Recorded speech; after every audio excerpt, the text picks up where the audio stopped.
ఏ సమీరా, ఏంటింత గుండులా ఉన్నావు? నిన్నెవరు పెళ్లి చేసుకుంటారు? నా పేరు సమీరా. నన్ను చూసేవాళ్లంతా ఎగతాళి చేసేవాళ్లు. ఏ అబ్బాయి కూడా నన్ను చూసేవారే కాదు.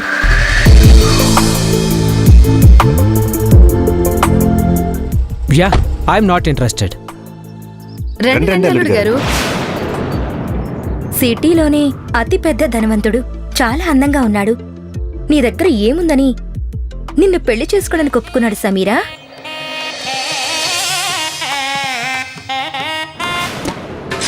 పాల చెంపులాగా గుండుగా ఉండే నీకు ఫస్ట్ నైట్ కావాలా? నిన్ను వద్దు వద్దు అన్నా వినకుండా నాకు అంటగట్టేశారు. నిన్ను చూడ్డానికి కూడా నాకు ఇష్టం లేదు. ఇది పేరుకే పెళ్లి. నీతో కలిసి నేను ఒక్కరోజు కూడా ఉండలేను. సంజయ్, నా పెళ్ళైన వెంటనే నా హస్బెండ్ సంజయ్ పై చదువుల కోసం వేరే దేశం వెళ్ళిపోయాడు.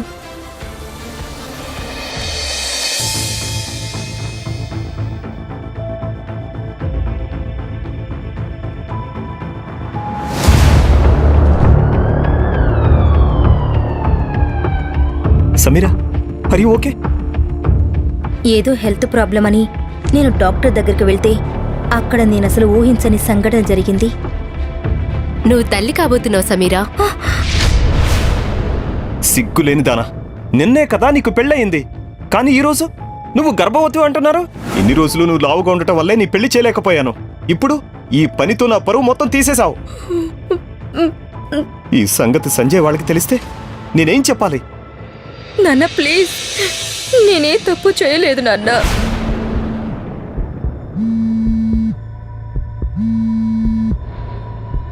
గోపాల్, నాకు సమీరా గర్భం గురించి తెలుసు. మీరు దాని గురించి కంగారు పడకండి. ఆ బిడ్డని సంజయ్ వారసుడిగా చేయడం నా బాధ్యత. ఏ పరిస్థితుల్లోనూ వాళ్ళు విడిపోకుండా ఉండేలా నేను చూసుకుంటాను. తను బిడ్డను కనేంత వరకు బయటకు అస్సలు వెళ్లకుండా చూసుకోండి. మైనింగ్ విషయాలన్నీ నేను చూసుకుంటాను. దాని తర్వాత మా ఇంట్లో నా గర్భం గురించి ఎవరికీ తెలియకుండా చూసుకున్నారు. పై చదువుల కోసం వెళ్లిన సంజయ్ ఇంకో 5 నెలలు అక్కడే ఉండబోతున్నాడు. అందువల్ల ఈ విషయం అతనికి తెలియదు. కానీ నాకు మా నాన్నకి అర్థం కాని విషయం ఏంటంటే, సంజయ్ నాన్నకి అసలు ఈ విషయం ఎలా తెలిసింది అని. అంతేకాదు, తన రక్తం కాని బిడ్డని తను వారసత్వంగా ఎందుకు చూపించాలనుకుంటున్నారు? నా గర్భం మా నాన్నకు అర్థం కాని పజిల్లానే మిగిలిపోయింది. ప్లే. అన్ని కెమెరాలు చూసాం. 6 నెలలుగా ఎవరూ లోపలికి రాలేదు. సమీరా కూడా బయటికి వెళ్ళలేదు. నేనెప్పుడు నా గర్భం గురించి ఆలోచిస్తూ నా చుట్టూ ఏం జరుగుతుందో మర్చిపోయాను. దాని తర్వాత నేనెవర్నీ చూడలేదు. మిగిలిన వాళ్ళు నన్ను చూడ్డానికి రాలేదు. నా గర్భంలో ఉన్న బిడ్డతోనే మాట్లాడుకుంటూ ఉన్నాను.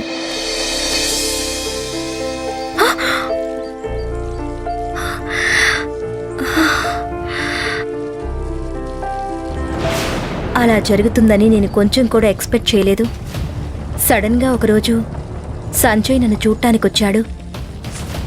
వాడు నన్ను చూసే చూపుకి కడుపులోనూ గుండెల్లోనూ పిడుగులు పడ్డట్టనిపించింది. రండి సంజయ్. ఈ సిగ్గులేనిది వేరే ఎవడో బిడ్డని కడుపులో మోస్తూ నన్ను పెళ్లి చేసుకుంది. ఇన్ని విషయాలు జరుగుతున్నా కొంచెం కూడా సిగ్గు లేకుండా నిలబడింది చూడు. నీ బిడ్డకి ఎందుకు నా ఇనిషియల్ ఇవ్వాలనుకుంటున్నావు? సంజయ్ మాటలు విని నాకు చాలా బాధగా అనిపించింది. ఆ బాధే కొంచెం కొంచెం కోపంగా మారింది.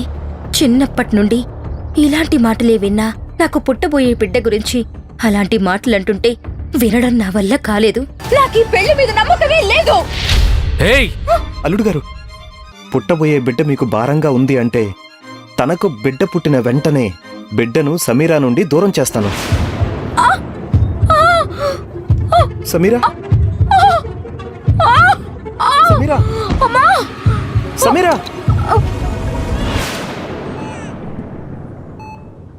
సమీరా, నీకు కవలలు పుట్టారు. ఒకళ్ళు ఆడబిడ్డ, ఇంకొకళ్ళు మగబిడ్డ.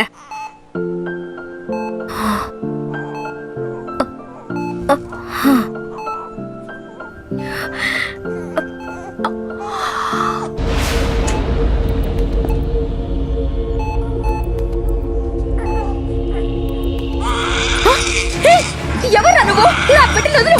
నా బిడ్డను వదలరా! నా బిడ్డను వదలు! ఎవరు నువ్వు?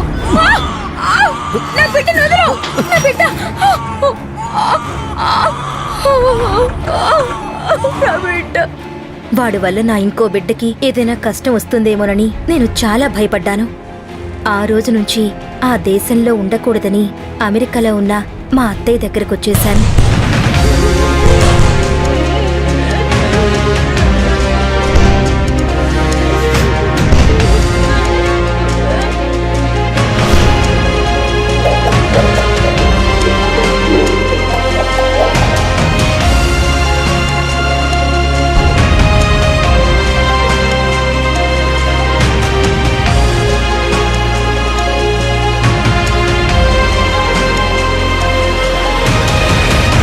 మా అమ్మ చనిపోయినప్పుడు నాకు వయసు 7 ఏళ్ళు.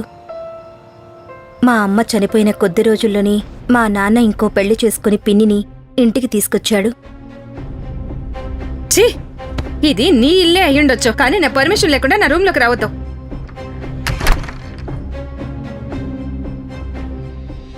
నేను చాలా అందంగా ఉండేదాన్ని. అది నచ్చని నా పిన్ని ఏదో ఒకటి కారణం చెప్పి నన్ను కొడుతూ ఉండేది. ఎక్కడ మురికి అక్కడే ఉంది. ఏ పని కూడా సరిగ్గా చేయలేవా నువ్వు? కింద పడే కూడా తినలేవా? 17 ఏళ్లు వయసొచ్చినప్పటికీ ఏం జరిగిందో తెలియదు. నా హార్మోన్స్ తారుమారవడం వల్ల నేను గుండుగా అసహ్యంగా మారిపోయాను. నా బరువు 120 కిలోలైపోయింది. నా పిన్ని ఇచ్చిన మాత్రలే నా హార్మోన్స్ అలా అవడానికి కారణమని కొద్ది రోజుల్లోనే తెలుసుకున్నాను. చూడు మీరా, ఎన్ని రోజులు ఇంకా జరిగిందే తలుచుకుని బాధపడతావు? అలా ఏడవడానికి నువ్వేమైనా పాత సమీరానా? అమెరికాలో one of the top most neuro surgeon doctor Meera. అంతేకాదు, నిన్ను నమ్ముకొని చాలా మంది పేషెంట్స్ ఉన్నారు. నీకోసం, నీ బిడ్డ కోసం నీ గతాన్ని మర్చిపోవాలి మీరా. నువ్వు చెప్పేదంతా కరెక్టే అత్తా, కానీ నా దగ్గర అన్నీ ఉన్నాయి, నా మరో బిడ్డ తప్ప. తనని నా దగ్గర నుంచి విడగొట్టిన వాళ్ళు ఆ బిడ్డని ఏం చేశారని ఆలోచిస్తేనే నాకు చాలా భయంగా ఉందత్తా. అది కూడా వదిలేయత్తా. ఇన్ని సంవత్సరాలయ్యింది కదా, నా ఇంటి నుండి ఒక్క కాలైనా వచ్చిందా? అసలు ఎలా ఉన్నామని ఒక్కసారైనా కనుక్కున్నారా అత్తా? లేదే.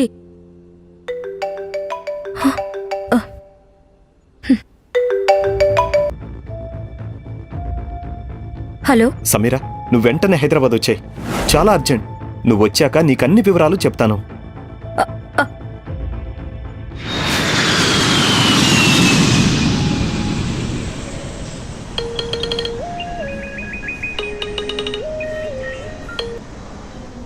హలో సమీరా, నిన్ను పికప్ చేసుకోవడానికి సంజయ్ వస్తాడు. నీకసలు సిగ్గే లేదా? హలో నువ్వు నాన్న. రాగానే అన్నీ చెప్తాను. నాన్న నాన్న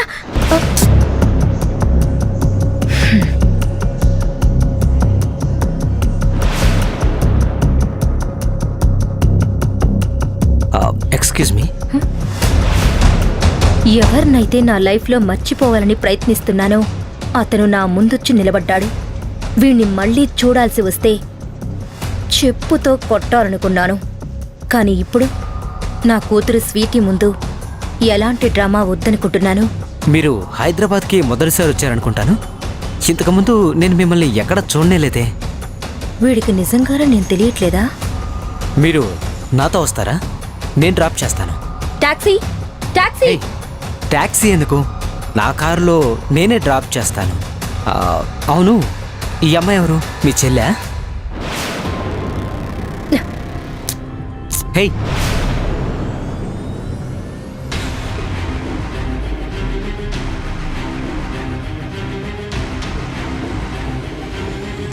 సంజయ్ రాలేదా? మీరు నాతో వస్తారా? నేను డ్రాప్ చేస్తాను. ఇప్పుడైనా చెప్పండి, నన్ను అర్జెంటుగా ఎందుకు రమ్మన్నారు? నువ్వు సంజయ్ విడిపోయి 6 సంవత్సరాలైంది. ఇప్పుడు నువ్వు నీ లైఫ్లో హ్యాపీగానే ఉన్నావు. సంజయ్ కూడా తన లైఫ్లో ముందుకు వెళ్ళాలనుకుంటున్నాడు. అందుకు మీరిద్దరూ విడాకులు తీసుకుంటే మంచిదనిపిస్తోంది.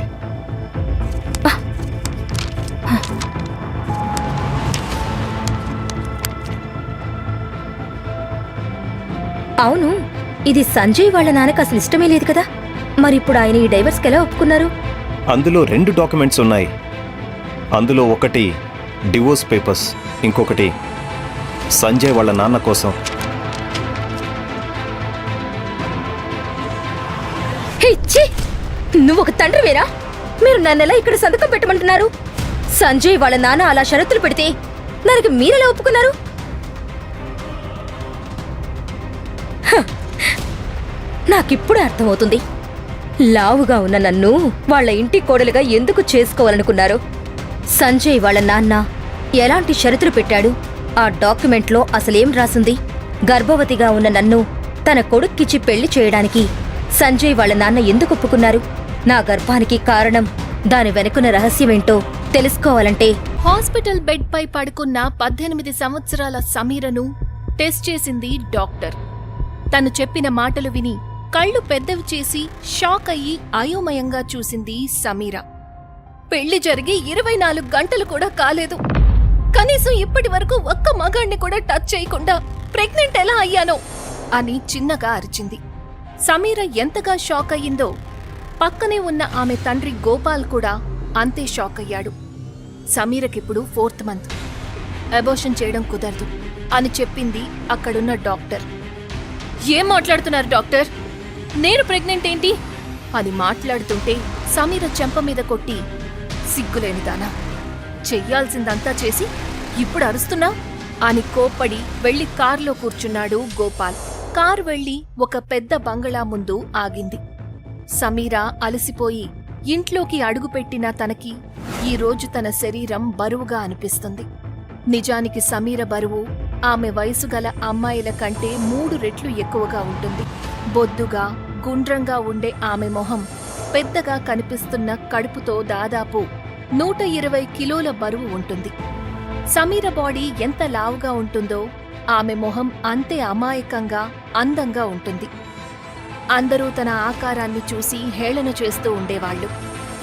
ఎన్నో కష్టాల తరువాత మన ఇంట్లో నీ వల్ల మనకు, మన ఫ్యామిలీకి అదృష్టం కలిసొచ్చి రావు ఫ్యామిలీ వారసుడైన సంజయ్తో నీ పెళ్లి జరిగింది. మన సమస్యలన్నీ తెలుసుకొని క్షణాల్లో తీర్చేశారు. ఇప్పుడు వాళ్లకి ఏమని సమాధానం చెప్పాలి? ఇప్పుడు నీ చెల్లెల్ని ఎవరు పెళ్లి చేసుకుంటారు? ఈ సొసైటీలో గౌరవంగా ఎలా బ్రతకగలము అని తన వైపు అసహ్యంగా చూసి తల పట్టుకుని బాధగా అక్కడే కూర్చుండిపోయాడు గోపాల్. ఇదంతా అబద్ధమైతే బాగుండు. అసలు దీనంతటికీ కారణం ఎవరు అని ఏడుస్తుంది సమీర. గత 5 నెలల సీసీటీవీ ఫుటేజ్ని జాగ్రత్తగా చెక్ చేస్తున్నాడు గోపాల్. ఈ గడిచిన 5 నెలలలో సమీరకి ఉన్న హెల్త్ ప్రాబ్లం వల్ల బయటకు వెళ్లలేదని, ఎవ్వర్నీ కలవలేదని తెలిసి షాక్ అయ్యి ఎక్కడ పొరపాటు జరిగిందని ఆలోచించసాగాడు. సమీరని చూసుకోవడానికి ఒక నర్స్ని నియమించాడు గోపాల్. కాలం గడుస్తున్న కొద్దీ జరిగిన విషయాలన్నీ మర్చిపోయి ఇంకొద్ది రోజుల్లో తను ఇంకొకరికి జన్మనిస్తానని సంతోషపడేది సమీర. ఇంటి బయట గార్డెన్లోని మొక్కలకి నీళ్లు పడుతున్న సమయంలో గేటు తీసుకుని పెద్ద శబ్దం చేసుకుంటూ ఒక స్పోర్ట్స్ బైక్ హై స్పీడ్తో లోపలికి వచ్చి సమీర ముందు ఆగింది. ఆ ఊహించని సంఘటనకు ఒక్కసారిగా భయపడి తన బిడ్డను ఒడిలో దాచుకున్నట్టుగా 2 చేతులతో తన కడుపును జాగ్రత్తగా పట్టుకుంది. Leather shoes, tight jeans, blue colour shirt, కళ్లకి గ్లాసెస్తో ఒక కుర్రాడు బైక్ దిగి తన వైపు వస్తుంటే తన గుండె కొట్టుకునే వేగం అమాంతం పెరిగిపోయింది. ఆ 21 సంవత్సరాల వ్యక్తి మరెవరో కాదు, సమీర భర్త సంజయ్. సమీరని పెళ్లి చేసుకోవడం ఇష్టం లేక తాళి కట్టిన మరుక్షణమే స్టడీ పేరుతో అబ్రాడ్ వెళ్లిపోయాడు. కాని పెళ్లైన 2వ రోజే ప్రెగ్నెంట్ అని తెలిసి అస్సలు తట్టుకోలేకపోయాడు సంజయ్. ఇప్పుడు తనని చూసి ఎలా రియాక్ట్ అవుతాడోనని భయంతో తండ్రికి ఫోన్ చేసిన తను లిఫ్ట్ చేయకపోవడంతో భయంతో వణికిపోతూ అది నాన్న ఇంట్లో లేరు అని తడబడుతూ చెప్పింది. ఉబ్బిన మొహం, 8 నెలల కడుపు, లావుపాటి చేతులు, కాళ్ళు. ఇలా ప్రెగ్నెన్సీ కారణంగా ముందు కంటే కూడా లావుగా కనిపిస్తుంది సమీర. తనని చూసి కోపంతో ముందుకు వస్తుంటే ఏం చేస్తాడన్న భయంతో సమీర వెనక్కి అడుగులు వేస్తుంటే అంతలో గోపాల్ కారు వచ్చి ఆగింది. క్షణంలో వాళ్ల ముందు వాలిపోయి, హలో సంజయ్, నీ ఫోన్ రావడంతో వెంటనే వచ్చేశాను. ఎలా ఉన్నావ్? స్టడీస్ ఎలా సాగుతున్నాయి? రా సంజయ్, లోపలికి వెళ్దాం అని పలకరింపుగా అన్నాడు. జేబులో నుంచి రమ్ బాటిల్ తీసి తాగడం మొదలుపెట్టి ఎర్రబడిన కళ్లతో సమీర కడుపు వైపు చూస్తూ ఉండటంతో అక్కడ సిచ్యువేషన్ని అర్థం చేసుకున్న గోపాల్, నువ్వీ పెళ్లిని క్యాన్సిల్ చేసుకుంటున్నావని నాకు తెలుస్తుంది, కాని నేను చెప్పేది కూడా విను అని రిక్వెస్టింగ్గా చెప్పాడు. ఆ రోజు ఇష్టం లేకున్నా బలవంతంగా పెళ్లి చేసుకోమన్నాడు. ఇప్పుడు ఎవడి వల్లో పుట్టబోయే బిడ్డకి నా పేరు పెట్టమని నా మీదెందుకు పగ తీర్చుకుంటున్నాడో అర్థం కావట్లేదు అని తన నాన్నపై కోపం వెళ్లగక్కాడు సంజయ్. అసలు ఏ తప్పు చెయ్యని నేను ఈ మాటలు ఎందుకు పడాలి అనుకుని సమీర క్షణం కూడా ఆలోచించకుండా నాకే ఈ పెళ్లిష్టం లేదు అని తన మొహం మీద చెప్పేసింది. ఆ మాటకి షాక్ అయ్యారు ఇద్దరు.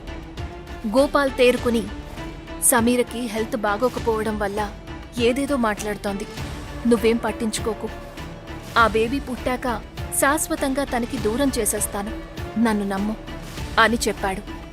ఆ మాటలకి సమీర కళ్ళు తిరిగి పడిపోతుంటే గోపాల్ ఫాస్ట్గా వచ్చి తనని పట్టుకున్నాడు.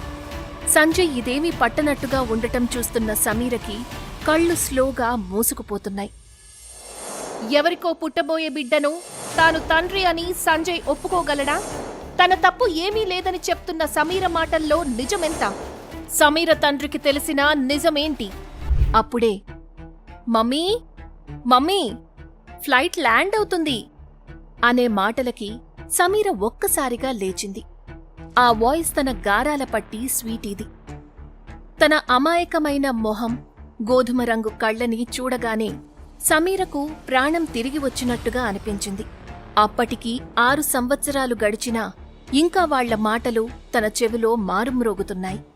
అమ్మా, మనం నాన్నని వెతకడానికి హైదరాబాద్ వెళ్తున్నామా అని అడిగింది తన కూతురు స్వీటీ. నీకు నాన్న లేడని ఎన్నిసార్లు చెప్పాలి అని చాలా సింపుల్గా అంది సమీర. అయ్యో మమ్మీ, ప్రతి బిడ్డకు తల్లిదండ్రులుంటారని స్కూల్లో టీచర్ చెప్పింది, అలాంటప్పుడు నాకు డాడీ ఉండాలి కదా అని నవ్వుతూ కళ్ళెగరేసింది స్వీటీ. తను పట్టించుకోకుండా ఉండడంతో అయితే మనం ఆయన్ని వెతుక్కుంటూ వచ్చామా అని అడిగింది. ఆ మాటలకి 6 ఏళ్ల క్రితం హాస్పిటల్లో కవలపిల్లలు ప్రసవించిన సంఘటన గుర్తుకు వచ్చింది. ఆ రోజు ఒక వ్యక్తి తన నుంచి పిల్లల్ని లాక్కోవడానికి ప్రయత్నించాడు. సమీర వీక్గా ఉన్నా కూడా ధైర్యంగా ఆ వ్యక్తిని ఎదుర్కొని స్వీటీని కాపాడింది, కాని తన కొడుకును రక్షించుకోలేకపోయింది. ఆ సమయంలో సమీరకి బాగా గాయాలవ్వడంతో తనని లండన్కి తీసుకువెళ్ళింది తన మేనత్త. ఈ 6 ఏళ్లలో సమీర పూర్తిగా మారిపోయి మిస్ యూనివర్స్ లాగా అందంగా తయారయ్యింది. అక్కడ ఉన్న అందరి కళ్ళు తననే చూస్తున్నాయి, ముఖం తిప్పుకోనంతగా. తప్పిపోయిన కొడుకు గురించి రాని సమీర ఇన్ని రోజుల తర్వాత సంజయ్ మొండి పట్టుదల వల్ల తన విడాకులు విషయమై వచ్చింది. ఎయిర్పోర్ట్ నుంచి ఎప్పుడెప్పుడు బయటపడదామా అనుకుంటుంటే తన తండ్రి గోపాల్ నుండి ఫోన్ రావడంతో లిఫ్ట్ చేసింది. నిన్ను పికప్ చేసుకోవడానికి సంజయ్ ఎయిర్పోర్ట్కొస్తున్నాడు, అతనితో డైరెక్ట్గా ఇంటికి రా, అన్నీ అక్కడికొచ్చాక మాట్లాడుకుందాం అని కాల్ కట్ చేశాడు.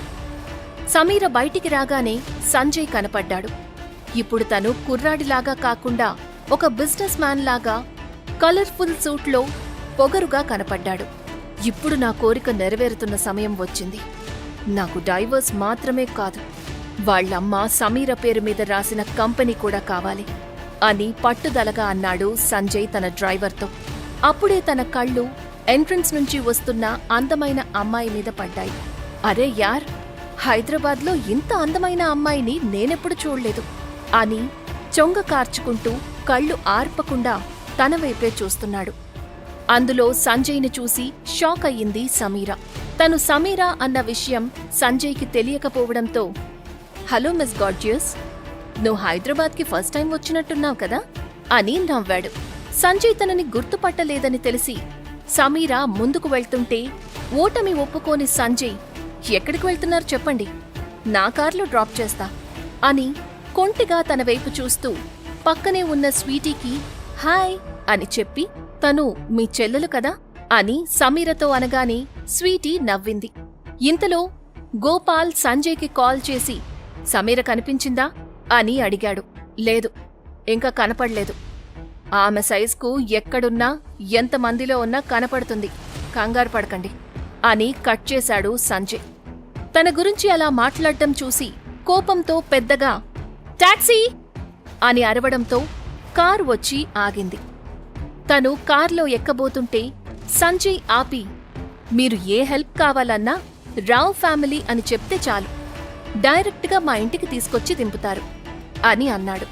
అవేమీ పట్టించుకోకుండా సమీర కార్లో కూర్చుంటే తనతో, హలో మేడం, మీ పేరు చెప్పనేలేదు అని అనడంతో సమీర తన కూలింగ్ గ్లాసెస్ తీసి తన కళ్ళల్లోకి చూస్తూ సమీరా అని చెప్పగానే షాక్ అవ్వడం సంజయ్ వంతయింది.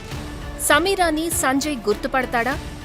సమీరా సంజయ్ మీద ప్రతీకారం తీర్చుకుంటుందా?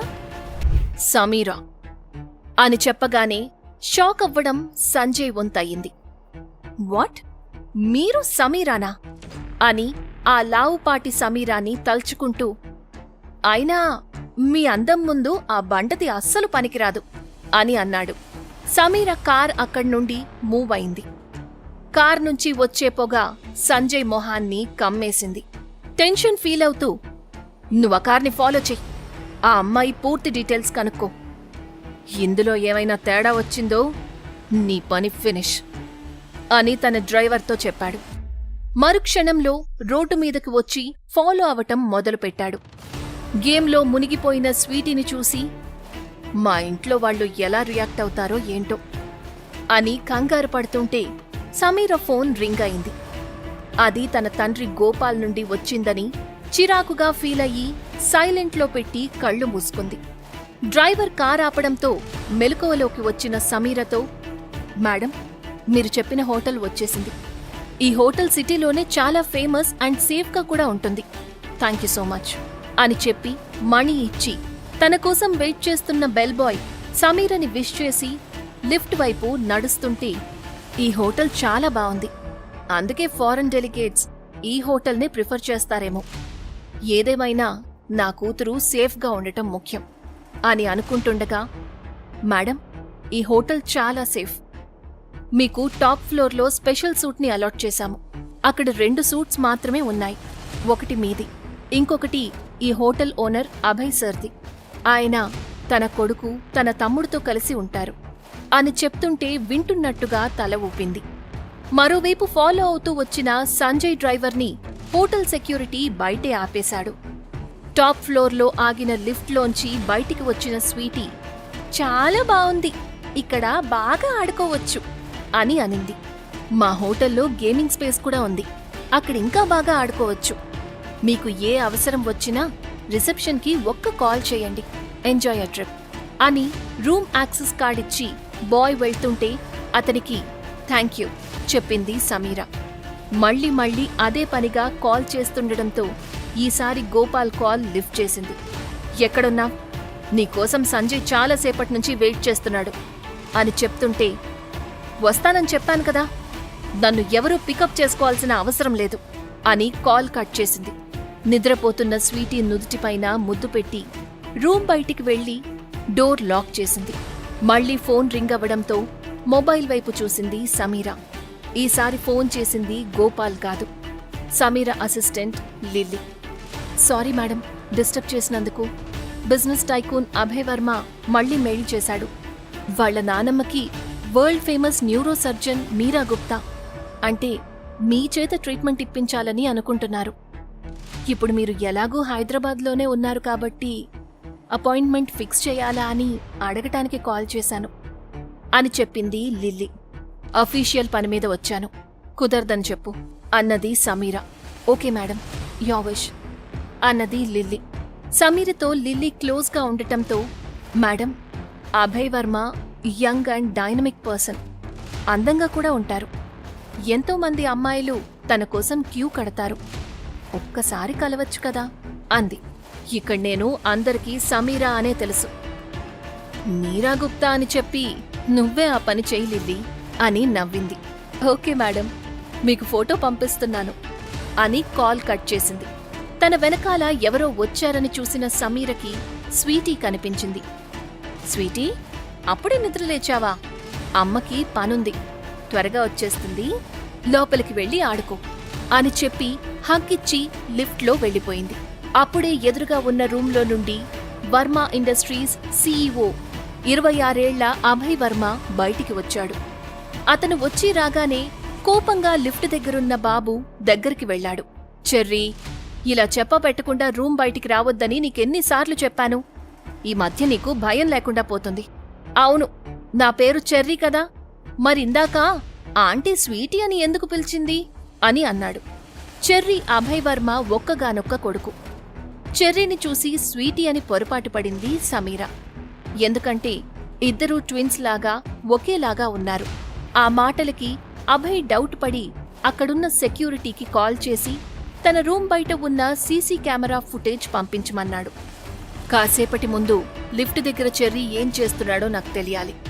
ఓకే సార్, 2 మినిట్స్లో మీకు మెయిల్ చేస్తాను అన్నాడు సెక్యూరిటీ. సెక్యూరిటీ పంపించిన ఫుటేజ్ చూసి షాక్ అవుతూ, ఈ అమ్మాయి ఎవరు? చెర్రీతో ఇంత క్లోజ్గా మాట్లాడుతోంది. చెర్రీ నాతో తప్ప ఇంకెవ్వరితో క్లోజ్గా మూవ్ అవ్వడు కదా అని అనుకున్నాడు. అభయ్ వర్మ సీసీటీవీలో తన కొడుకుతో ఉన్నవాళ్లని చూసి ఎందుకు షాక్ అయ్యాడు? సమీర చెర్రీని చూసి స్వీటీ అని ఎందుకు పొరబడింది? మరోవైపు గోపాల్ ఇంటికి వచ్చిన సమీర ఇంటిని చూసి ఒకప్పుడు పాడుబడ్డ బంగళాలాగా ఉండే ఇల్లు ఇప్పుడు లగ్జరీ హౌస్లా మారిపోయింది అని అనుకుంది. పైగా అక్కడ పార్టీ కూడా జరుగుతుంది. హ్యాపీ బర్త్డే వాసుకి అని గట్టిగా అరిచారు అక్కడున్న వారందరూ. వాసుకి సమీరకి చెల్లెలు. అయినా నాకెలా తెలిసిందిలే, మా మధ్య రిలేషన్ కరెక్ట్గా ఉంటే కదా అని తనలో తాను అనుకుంది సమీర. గోపాల్ రెండో భార్య పద్మ. వాళ్ల కూతురే ఈ వాసుకి. బాగా డ్రింక్ చేసి అక్కడ తన అత్త కూతురి స్వాతితో, నేనే సమీర కన్నా అందగత్తెని, తర్వాత మిస్ యూనివర్స్ కూడా అవుతాను, ఇప్పటికైనా నీ ఒపీనియన్ మార్చుకో అని తనతో గొడవ పడుతుంటే అది చూసి సమీర వాళ్ల దగ్గరకొచ్చి స్వాతికి జరగని విషయాలు చెప్పి కన్ఫ్యూజ్ చేయడం ఏమైనా బాగుందా వాసుకి అని అంటుంటే, ఏయ్ ఎవరు నువ్వు? మా పర్సనల్ విషయాల్లో ఎందుకు కలగజేసుకుంటున్నావు అని వాసుకి అనగానే సమీర మాట్లాడ్డం చూసి గుర్తుపట్టిన స్వాతి, అక్కా నువ్వా అని గట్టిగా హక్ చేసుకుంది. ఆ పిలుపుకు షాక్ అయ్యి అందంగా కనబడుతున్న సమీరని చూసి ఇలా ఎలా మారిపోయింది అని కళ్ళార్పకుండా అలాగే చూస్తుంది. వాసుకి అన్నట్టు పోటీలో నిలబడితే అక్కా నీకే మిస్ యూనివర్స్ పక్కా అన్నది స్వాతి. వెయిట్ తగ్గినంత మాత్రాన అందంగా ఉన్నానని ఫీల్ అయిపోకు, నువ్వెందులో నాతో పోటీ పడలేవు అని అహంకారంతో చెప్తుంది వాసుకి. వాసుకి అనవసరంగా మాట్లాడి పార్టీ మూడ్ డిస్టర్బ్ చేయకు అన్నది స్వాతి. ఏం మాట్లాడుతున్నావు? ఎప్పుడు ఏం చేయాలో నాకు బాగా తెలుసు అని వాసుకి గొడవ పడుతుంటే అక్కడికి వచ్చాడు గోపాల్. తన భార్య పద్మ వచ్చి రాగానే వాసుకి సపోర్ట్ చేస్తూ, నువ్వొచ్చిన పనేంటి, చేస్తున్నదేంటి, ఇంకా మారలేదా అని గోపాల్ సమీరపై కోప్పడ్డంతో లోలోపల ఆనందపడింది వాసుకి. 6 సంవత్సరాల తర్వాత కనపడిన కూతుర్ని చూసి గోపాల్ కొంచెం కూడా ఆనందపడలేదు. తనని లోపలికి తీసుకువెళ్లి డైరెక్ట్గా పాయింట్కి వచ్చి, ఇక్కడ 2 డాక్యుమెంట్స్ ఉన్నాయి, సైన్ చేసి వెళ్ళిపో. డైవర్స్ ఇవ్వడానికి కదా నేనొచ్చాను, మరి రెండోదేంటి? సంజయ్ వాసుకి ఒకరినొకరు ఇష్టపడుతున్నారు. వాళ్లు కట్నం కింద మీ అమ్మ నీ పేరు మీద రాసిన ఫార్మా కంపెనీ అడుగుతున్నారు.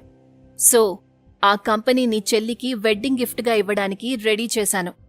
అదే ఆ రెండో డాక్యుమెంట్. రావు గారి ఫ్యామిలీతో సంబంధం పెట్టుకోవడానికి తన తండ్రి ఇంత దిగజారుతాడని అస్సలనుకోలేదు. ఏ సమీరా, ఇంకా ఏం ఆలోచిస్తున్నావు? త్వరగా ఆ పేపర్ మీద సైన్ చెయ్యి అంటుంది పద్మ. సమీరా వాళ్లు అనే మాటలు పడలేక డైవర్స్ పేపర్ మీద సంతకం పెట్టి రెండో డాక్యుమెంట్ని చేతిలోకి తీసుకుని, ఈ ప్రపంచంలో నాది అని చెప్పుకోవడానికి మిగిలింది ఇది ఒక్కటే, సో నన్ను క్షమించండి అని వెళ్ళిపోతుంటే, ఆ కంపెనీ నా పేరు మీద రాయకపోతే సంజయ్ నన్ను పెళ్లి చేసుకోడు అనుకుంటున్నావా? No way. మా పెళ్లి ఆపడం నీ వల్ల కాదు. మమ్మల్ని చూసి జెలసీ ఫీల్ అవ్వకు అంటుంది. ఎవరిని చూసి ఎవరు జెలసీ ఫీల్ అవుతున్నారు? నేను డైవర్స్ ఇచ్చిన అబ్బాయిని నువ్వు పెళ్లి చేసుకోవాలనుకుంటున్నావు. చిన్నప్పటినుంచి నాకు నచ్చినవన్నీ దూరం చేశావు. ఏదేమైనా కంపెనీ మాత్రం ఇవ్వను అని తన మొహంలోకి సూటిగా చూసి చెప్తుంది సమీరా. అప్పుడే అక్కడికి వచ్చాడు సంజయ్. వచ్చి రాగానే, ఛీ, ఆ బండది ఎక్కడికి వెళ్ళిపోయిందో 2 గంటలు వెయిట్ చేయించింది అంటాడు. అక్కడ ఉన్న వాసుకి సంజయ్ని గమనిస్తూ, ఇప్పుడు సమీర అందాన్ని చూసి సంజయ్ మనస్సు మార్చుకుని డైవర్స్ క్యాన్సిల్ చేసుకుంటే తన పరిస్థితి ఏంటి అని లోలోపల టెన్షన్ మొదలైంది వాసుకి. స్వీటీకి చెర్రీకి పోలికలు ఎందుకున్నాయి? అభయ్ వర్మకి సమీరకి సంబంధమేంటి? సమీరని చూసి సంజయ్ ఏం డెసిషన్ తీసుకుంటాడు? తెలుసుకోవాలంటే ఇప్పుడే పాకెట్ ఎఫ్ఎం డౌన్లోడ్ చేసుకొని super duper hit Telugu audio series రంగీలాని ఇప్పుడే వినండి.